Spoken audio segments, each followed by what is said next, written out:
Hey guys, what is up and welcome to another League of Legends video. In this one I will be showing you guys my initial impressions and what I personally think about the newest champion that is soon coming out to League of Legends, Lucian or Lucian, I don't know how to pronounce it, but he is going to be an ADC, but apparently you can play him middle as AP because his ratios on his W and his ulti apparently are not too bad. However, I will be playing him ADC in this one and I will be giving you my ADC impressions of him because I do feel like that will be his primary role. So, I mean, there's a lot of things to cover here and I want to get started with it ASAP, and the first thing I really want to talk about is his passive. So as you know, his passive, after you use any of his spells, his next auto attack will attack twice, but the second attack will do half damage unless you are attacking a minion. So I honestly think his passive is actually really good because after you use the Q or W to, or even E to catch up to people or to harass, you will just auto attack them twice. And the good thing about it also is that his passive procs on hit effects, which if you haven't guessed, making items such as Blade of the Rune King on him extremely good because you will get that percentage of the piercing done with both of the auto attacks, and that's a really strong thing to do, especially how fast he will be auto attacking.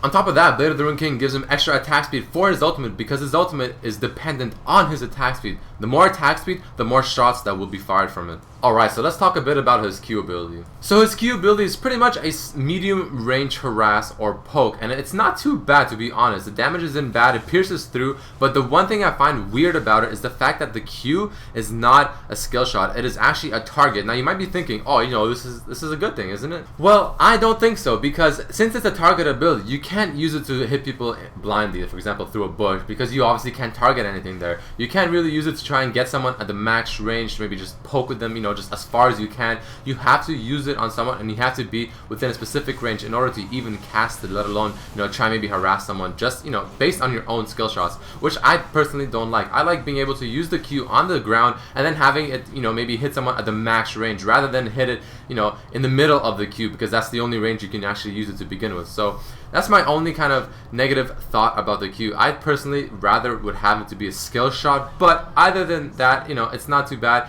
It will, however, require a bit more kind of ingenuity in order to harass well, because sometimes, you know, the enemy champions might be too far for you to target them with the Q in lane, for example, which will open the options of you having to use the Q on minions instead to try and harass someone at max range. As you can see right here with this Leona, I used the Q on the minion to hit her at the max range of my Q in order to make her stop backing, but personally, like I said before, I'd rather have it as a skill shot than to try and aim it by using it on a minion and hope that it'll still be in line to hit someone else that I want to. Now let's jump into his W. Now I think his W is actually really good. Now the skill shot ability will hit whoever it obviously touches first, so it could be a minion or a champion, so you have to aim it wisely. However, if you do it properly and you leave the mark on them, every time you attack a person or an enemy champion or, you know, minion with a mark, you will get a little bit of movement speed, which is really good because even if you attack them once, you know, the mark on them does not go away. You can keep attacking them, you can keep getting movement speed. And if you haven't guessed why this is a good thing, I mean, first of all, it's really good for chasing. You can just keep, you know, chasing them with this mark on them and just run after them and, you know, just keep going and going and going.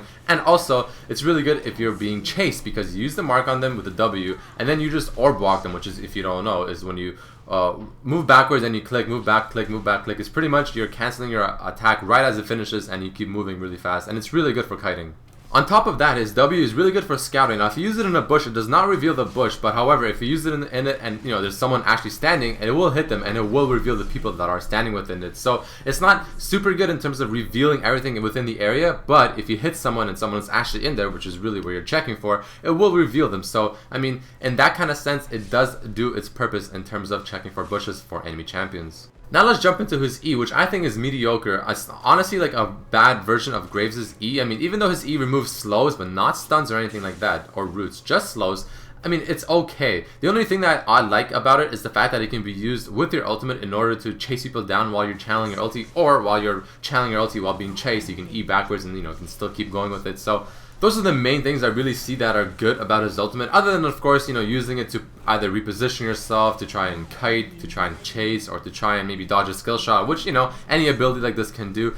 His unique ability just gives him, you know, very small, I guess, advantages over others, which is, again, using it with your ultimate or just using it to remove any sort of slows on you. Now, I have a lot of mixed feelings about his ultimate and whether I think it's good or bad, and I will go through all of them right now. And honestly, like, I don't think it's a very good ultimate, but I also don't think it's a very bad ultimate. And I mean, again, there are many reasons as to why I think this, and I will go through them with you right now.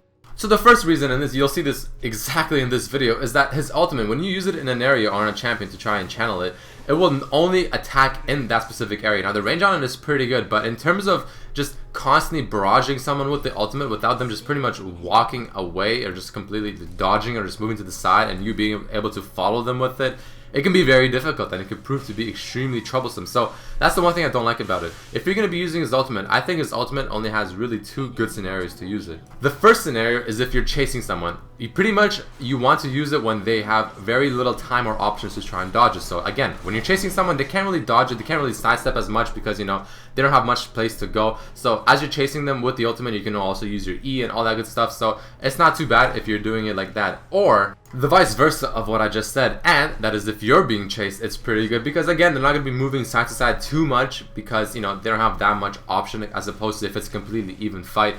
So if you're being chased, you can just channel it while you're running backwards, and you can E as well, don't forget. So not too bad. Also, your E refreshes if you get a kill with the ulti. So, you know, you can really do good things with it, but at the same time, I feel like you can completely whiff it if you don't use it properly, as you saw in the previous videos. So, I mean, not too bad of an ultimate, but like I said, I only think it's good if you're being chased or if you're chasing. If you try and use it in a team fight, you know, without anyone really being locked down, or if you're like maybe just trading evenly and, you know, maybe in lane, for example, and it's a pretty even fight and you just decide to channel your ulti without having any form of locking them down in one spot, you're not really going to have a good time because they can simply just step out of your ulti, because your ulti, like I said, where you choose to channel it at the beginning will only fire in that area, so not very hard to just move out of it. But those are my main impressions of Lucian, and I mean, he's not a bad champion. He's really good in lane. His passive is extremely good, especially with Blade of the Rune King. And speaking of Blade of the Rune King, for items, I'm not 100% sure yet. However, I do feel like getting a bit of attack speed just to get his ulti going a bit is good, so Blade of the Rune King is a must. On top of getting items maybe like a Last Whisper, maybe an Infinity Edge or a Bloodthirst, so I'm not really entirely sure which one might be better yet. However, I mean, either or can work. So I mean, his passive, don't forget, does proc on hit effects, which is why I really like Blade of the Rune King. Maybe a static shift, I'm not really sure. I don't think you want too much attack speed because, you know, he has pretty good attacks with his passive, so you don't want a lot, but you do want a bit. And in terms of maxing his skills, I personally want to max my Q, and then W, E, and then of course, you know, ulti whenever you can. So I mean, those are my first initial impressions of Lucian. I'll probably do another video once he actually comes out and I play him a bit more, but overall I don't think he's a bad champion. His laning phase is pretty strong, good poke if you play him right, good chase capabilities with his W or even kiting capabilities on top of the E and his ulti. So I mean, he's really good at chasing or running away. But other than that, I hope you guys enjoyed this video, and I will definitely see you next time. Peace.